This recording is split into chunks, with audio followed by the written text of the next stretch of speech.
Hi viewers, welcome to our channel. ప్రస్తుతం మనతో పాటు సీనియర్ జర్నలిస్ట్ దాము బాలా సార్ వారితో మాట్లాడదాం. నమస్కారం సార్. నమస్తే సార్, చంద్రబాబు నాయుడు గారికి షర్మిల గారు వార్నింగ్ ఇచ్చారంట సార్. ఆ న్యూస్ అయితే వైరల్ అవుతుంది. అసలు ఏ ఇష్యూలో ఆమె వార్నింగ్ ఇచ్చారు, ఏం జరిగింది సార్?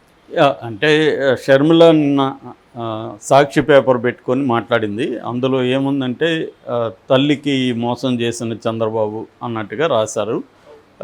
మనం నిన్న దాని మీద చెప్పుకున్నాం కూడా. అదేంటంటే తల్లికి వందనం పేరుతో చంద్రబాబు ఎంతమంది పిల్లలు ఉంటే అంతమందికి 15,000 ఇస్తానని ప్రామిస్ చేశాడు సూపర్ 6లో భాగంగా. అంతకుముందు జగన్ దాన్నే అమ్మఒడి పేరుతో ఇంట్లో ఒకరికి ఇస్తానన్నారు. మిగతా కండిషన్స్ ఆల్మోస్ట్ సిమిలర్ జగన్కి చంద్రబాబుకి. ఓన్లీ ఏంటంటే ఎక్కువ మందికి ఇస్తానన్నారు. కానీ జీవో నెంబర్ 29లో అది లేదు. క్లియర్గా తల్లికి మాత్రమే అనేది ఉంది, పిల్లలు అనే ప్రసక్తి దాంట్లో లేదు.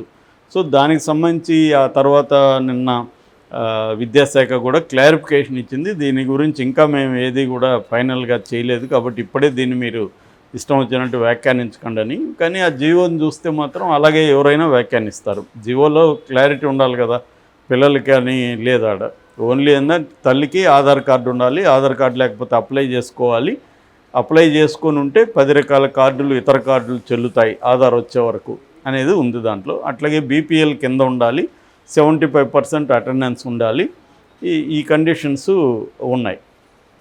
సో అందుకని ఆల్రెడీ ఏంటంటే చంద్రబాబు ప్రామిసెస్ నెరవేర్చట్లేదు అన్న ఇది వైసీపీ విమర్శిస్తుంది. ఎందుకంటే ఇప్పటివరకు రైతులకి ఇస్తాన రైతు భరోసా పడలేదు. వీళ్ళకి కూడా వందనం, తల్లికి వందనం కూడా ఆల్రెడీ స్కూళ్ళు తెరిచి 1 మంత్ అయిపోయింది, ఇప్పటి వరకు వేయలేదు, ఎప్పుడు వేస్తారో అని నిలదీస్తున్నారు. అట్లాగే వాలంటీర్స్ 10,000 అన్నారు, ఇప్పటివరకు అది తేల్చలేదు అని చెప్తున్నారు. అట్లాగే ఉచిత బస్సు, ఇవన్నీ వాళ్ళు విమర్శిస్తున్నారు. ఈ కాంటెక్స్లో నిన్న ఆమె మీటింగ్ పెట్టి చంద్రబాబుకి వార్నింగ్ ఇవ్వడమే కాకుండా ఆమె జగన్ మీద కూడా ఇంకొకసారి విరుచుకుపడింది మళ్ళీ. అది 2 రకాలుగా మనం ఆమె విషయాన్ని చూడాలి. ఒకటి, చంద్రబాబు ఫాల్స్ ప్రామిసులు చేశాడు అని చెప్తూనే జగన్ కూడా గతంలో చేశాడని చెప్పింది. సో చంద్రబాబు ఫాల్స్ ప్రామిసులు ఇప్పుడు నేను చెప్పిన విషయాలన్నీ ఆమె చెప్పింది. అయితే జగన్ కూడా గతంలో ఇట్లాగే ఎక్కువ మంది పిల్లలకి ఇంట్లో ఎంతమందికి ఉంటే అంతమందికి ఇస్తానని చెప్పాడు, నా దగ్గర కూడా చెప్పించాడు. అప్పుడు తర్వాత వచ్చినాక ఒకరికే ఇచ్చాడు అనేది కూడా చెప్పింది. దాంతో వైసీపీ వాళ్ళు ఆమె మీద ఆల్రెడీ దాడి చేయడం మొదలుపెట్టారు. ఇంకా కూడా ఆమె చాలా విషయాలు మాట్లాడింది. ఒకటి ఏంటంటే వైఎస్ఆర్కి వైసీపీకి సంబంధం లేదు అనేది మాట్లాడింది. అసలు ఆయన వైఎస్ఆర్ ఘాట్లో కాసేపు కూర్చొని వాడు వారసుడు ఎలా అవుతాడు అనేది కూడా మాట్లాడింది. అట్లాగే వైఎస్ఆర్ పథకాలన్నింటినీ జగన్ నీరుగార్చాడు కాబట్టి అతను వారసుడు కాదనేది మాట్లాడింది. సో వైసీపీని ఎక్కువ తిట్టినట్టుగా కనబడుతుంది ఓవరాల్గా తీసుకున్నప్పుడు. అందుకని వైసీపీ వాళ్ళు ఏం మాట్లాడుతున్నారంటే చంద్రబాబుని పూలతో కొట్టి మమ్మల్ని రాళ్లతో కొడుతున్నావు అనేది అంటే ఆయనకి దెబ్బ తగిలి తేలకుండా మాట్లాడుతూ, నువ్వే కాదు జగన్ కూడా ఉల్లంఘించాడని చెబుతూ మాట్లాడుతుంది. జగన్ ఉల్లంఘించాడా లేనది ఇప్పుడు టాపిక్ కాదు.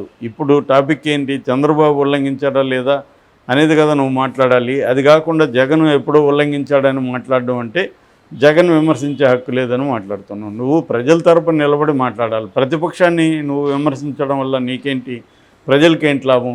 అధికార పక్షంలో తప్పుల్ని నువ్వు విమర్శించాలి కదా అనేది వాళ్ళు మాట్లాడుతున్నారు. అదైతే క్లియర్గా షర్మిల ధోరణిలో జగన్ మీద ఇంకా కూడా మెయిన్ ఫోకస్. అంతకుముందు కూడా ఆమె కూటమి మీద కంటే మామూలుగా అయితే కాంగ్రెస్కి ప్రధాన ఎనిమి ఎవరు దేశంలో, బీజేపీ, కూటమి అంటే ఎన్డీఏ. కానీ ఆమె జగన్ మీదే ఫోకస్ చేసింది, ఎన్డీఏ మీద పెద్దగా చేయలేదు. పేరుకేమో బీజేపీ అంటే బాబు, జగన్, పవన్ అని చెప్పింది, కానీ ఫోకస్ అంతా జగన్ మీదే చేసింది. దాని ఫలితం కొంత పనిచేసింది కూడా. జగన్కి యాంటీ వేవ్ క్రియేట్ చేయడంలో, జగన్ సొంత ఇంట్లోనే సొంత చెల్లెలకి అన్యాయం చేయడన్న ఒక నెరేటివ్ జనంలోకి తీసుకుపోవడంలో ఆమె సక్సెస్ అయింది. ఆ మేరకు నష్టం జరిగింది. కానీ ఆ మేరకు ఆమెకేం ఉపయోగం జరగల. ఆమె కోమలో ఉన్న కాంగ్రెస్ పార్టీ చిన్న వేలుని కదపగలిగింది తప్ప ఆమె ఏమీ అంతకంటే సాధించింది ఏం లేదు. గణనీయమైన సంఖ్యలో కాంగ్రెస్లోకి ఎవరు చేరలేదు, ఓట్ షేర్ కూడా పెరగలేదు. దానికి కూడా ఆమె వేరే ఏదో ఎక్స్ప్లెనేషన్ ఇచ్చుకుంది, కసిగా జగన్ ఓడించడానికి వేశారని. ఓకే, వేసి ఉండొచ్చు. ఆ కసిలో కొంతన్నా నీ దగ్గరికి రావాలి కదా, రాలేదు కదా. సో క్లియర్గా ఆమె కాంగ్రెస్కి పెద్ద అసెట్టు కాదు, లయబిలిటీ కూడా కాదు. ఎందుకంటే ఆల్రెడీ అంతకంటే ఎవరు వచ్చినా కాంగ్రెస్ని చంపలేరు కదా, ఆల్రెడీ అది డెత్ బెడ్ మీద ఉంది. దాన్ని చేయి గదిలిచ్చినా గోరు గదిలిచ్చినా కూడా మంచిదే కదా అన్నట్టుగా అధిష్టానం ఉంది. ఎందుకంటే వేరే ఆల్టర్నేటివ్ కాంగ్రెస్కి లేదు. ఇప్పుడు కాంగ్రెస్ పార్టీ కానీ ఇటు చంద్రబాబు కానీ ఏం ఆలోచిస్తున్నారంటే వైసీపీని ఖాళీ చేసేయాలి, వైసీపీలో ఉన్న వాళ్ళందరినీ కాంగ్రెస్లోకి పంపించాలి. ఎందుకంటే తెలుగుదేశంలో తీసుకుంటే బ్యాడ్ నేమ్ వస్తుంది. రెండోది, ఆల్రెడీ తెలుగుదేశంలో ఉన్న వాళ్ళు కూడా దాన్ని ఒప్పుకోరు. గతంలో కేసులు వీళ్ళ మీద దూకుడుగా మాట్లాడిన వాళ్ళందరూ వచ్చేస్తారు కదా, వాళ్ళని తీసుకోవడం అనేది కరెక్ట్ కాదు. రెండోది, అవసరం కూడా లేదు. కాబట్టి తెలుగుదేశంలో లేదు, జనసేన లేదు, బీజేపీ కూడా మినిమం 6 నెలలు మారటోరియం అన్నట్టుగా ఎవరు వచ్చినా మనం చేర్చుకోవద్దు, ఎందుకంటే కేసులు ఉన్నవాళ్ళు ప్రొటెక్షన్ కోసం వస్తారు అన్నట్టుగా అది కూడా డోర్లు క్లోజ్ చేసింది. ఇంకా ఉన్న ఆల్టర్నేటివ్ వైసీపీలో కేసులు ఉన్న వాళ్ళకి ఇంకొకటి ఇబ్బందులు ఉన్న వాళ్ళకి ఆల్టర్నేటివ్ ఏంటి, కాంగ్రెస్లోకి పోవడం. సో కాంగ్రెస్లోకి పోతే గ్యారంటీ ఉందా, అక్కడ చంద్రబాబు గ్యారంటీ ఇస్తున్నట్టుగా చెబుతున్నారు. మీరు కాంగ్రెస్లోకి పోతే మీ మీద నేను కేసులు పెట్టాను, మిమ్మల్ని అరెస్ట్ చేయను, వైసీపీలు ఉంటే మాత్రం చేస్తాను అన్న ఒక సిగ్నల్ వాళ్ళకి వెళ్తుంది. అందుకనే వాళ్ళు కాంగ్రెస్లోకి వెళ్ళడానికి షర్మిల కూడా అట్రాక్ట్ చేస్తుంది. అందుకని షర్మిల ఇప్పుడు కూడా జగన్ మీద ఎందుకు చేస్తుందంటే జగన్ ఇంకా చావు దెబ్బ కొట్టడంలో షర్మిల కూడా తన రోల్ ప్లే చేస్తుంది ఒకటి. రెండవది, కాంగ్రెస్ని బలోపేతం చేయాలంటే ఆమెకి వేరే మార్గం కనబడాల. అంటే వైసీపీని వీకెన్ చేయడం ద్వారా వైసీపీలో ఉండే వాళ్ళని లాక్కోవాలి. సో వైసీపీ ఉండేవాళ్ళు కాంగ్రెస్ బలం చూసో షర్మిల నాయకత్వం చూసి ఎవడు రాడు. వాళ్ళకి ఒకే ఒక కారణం ఏంటంటే వైసీపీలో ఉంటే కేసులు ఎదుర్కోవాలి, ఆర్థికంగా దెబ్బ కొడతాడు చంద్రబాబు. కాబట్టి కాంగ్రెస్లో ఉంటే చంద్రబాబు కొట్టడు అన్న ఒక భరోసా వాళ్ళకి లభిస్తే వాళ్ళు కాంగ్రెస్లోకి వెళ్తారు. అంత తప్ప కాంగ్రెస్ పట్ల ప్రేమో నమ్మకమో ఇంకోటో కాదు. ఎట్లొచ్చినా ఆమెకి సక్సెస్ అయినట్టే కదా. వైసీపీ నుంచి కొంతమందిని కాంగ్రెస్లో చేర్చుకోగలిగితే ఖచ్చితంగా షర్మిలకి ఆ క్రెడిట్ వెళ్తుంది. షర్మిల నాయకత్వంలో కొంత బలపడింది కాంగ్రెస్ అన్న ఇది వెళ్తుంది. ఓకే. కాబట్టి షర్మిల కూడా ఏం చేస్తుందంటే స్ట్రాటజిక్గా ఒకటి, తనకు పర్సనల్ కసి కూడా ఉంది జగన్ మీద, సో దాన్ని తీర్చుకోవాలి. రెండు, పొలిటికల్గా తాను పీసీసీ అధ్యక్షురాలుగా ఉండి ఏం సాధించిందనేది రేపు వస్తుంది. ఇక్కడ రేవంత్ రెడ్డి బ్రహ్మాండంగా కాంగ్రెస్ని అధికారంలోకి తెచ్చి ఎప్పుడు 1966 తర్వాత ఇన్ని సీట్లు రాలేదు, ఎంపీ సీట్లు ఇంత పర్సంటేజ్ 40 పైన పర్సెంట్ మొన్న ఎంపీ ఎలక్షన్లో వచ్చింది, అసెంబ్లీ కంటే ఎక్కువ వచ్చింది పర్సంటేజ్, సీట్లు వచ్చాయి 8. అయినా కూడా దీని మీద కురియన్ కమిటీ వేసింది అధిష్టానం. అంటే ఇక్కడ పూర్ పర్ఫార్మెన్స్ అని చెప్పింది. అంటే ఇదే పూర్ పర్ఫార్మెన్స్ అయితే అది పరిస్థితి ఏంటి ఆంధ్రప్రదేశ్లో?